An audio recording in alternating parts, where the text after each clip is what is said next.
Um, Hello and welcome back to our channel. If you enjoy videos that dive deep into the fascinating world of Disney, don't forget to hit the subscribe button and ring the bell so you never miss an update on motion. Also, I'm out of this one. We put a lot of thought and love into each video, so please give us a thumbs up and share your thoughts in the comments below. Now, today's topic is something that many Disney fans have pondered. Why do some iconic Disney villains get away with their dastardly deeds? Um, sure, they may face dramatic downfalls in climactic battles, but what happens afterward?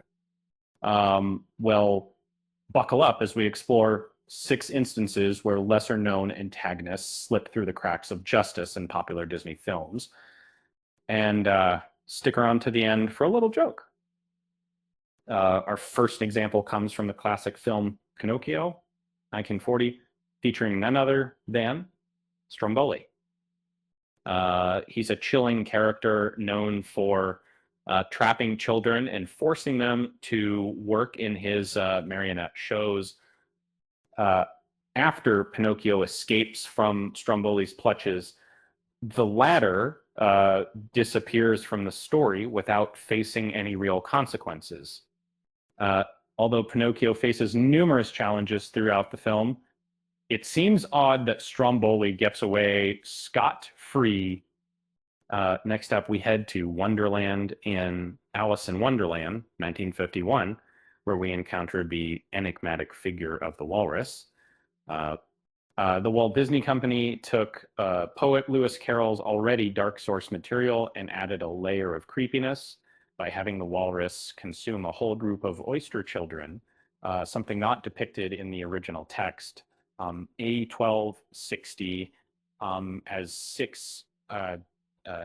12C mitons in Roski, and then run back to unfortunately, the walrus avoids any kind of punishment for this horrific act, leaving viewers feeling uneasy that jumping ahead to The Sword in the Stone, 1963, we come across the cunning sorceress, Madame Mim, following a magical duel with Merlin.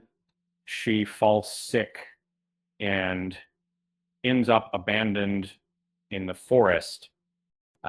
Given her dangerous abilities and willingness to hurt others, especially children, it's baffling that she wasn't held accountable for her actions.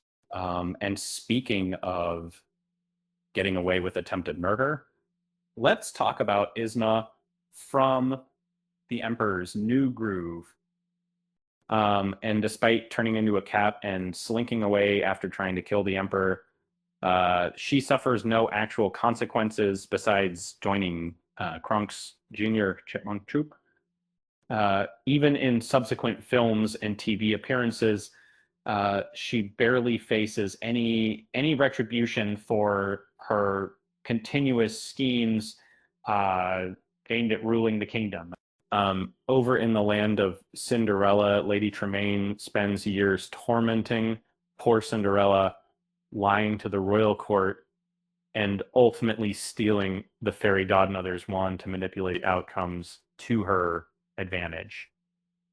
But aside from losing her chance to marry off either of her daughters to Prince Charming, she experiences no lasting ramifications for her actions.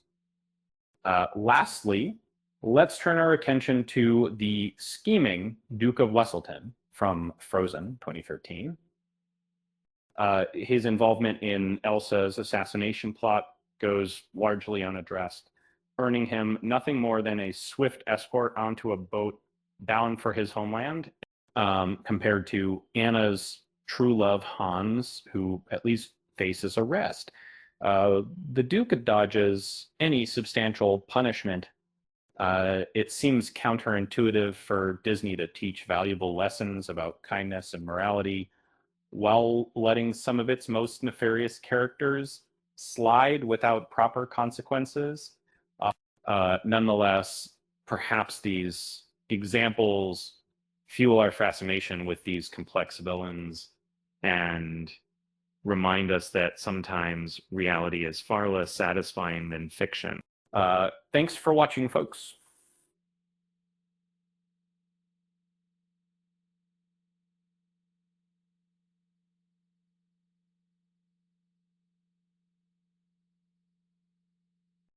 Be sure to check out our other videos exploring various quirks within the vast Disney universe. Until next time,